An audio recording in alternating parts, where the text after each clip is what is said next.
Nakita nyo? Focus kayo dito.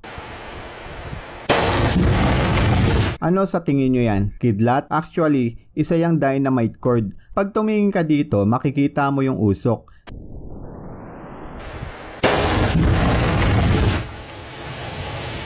Sadyang tinaniman ng dinamita ang lawa na yan for navigation para hindi magasgasan yung ilalim ng bangka na dadaan dyan. Nilaliman nila yung lawa sa pamamagitan ng pagpapasabog ng dinamita. Ang pangyayaring ito ay parang tsunami mula sa kalangitan.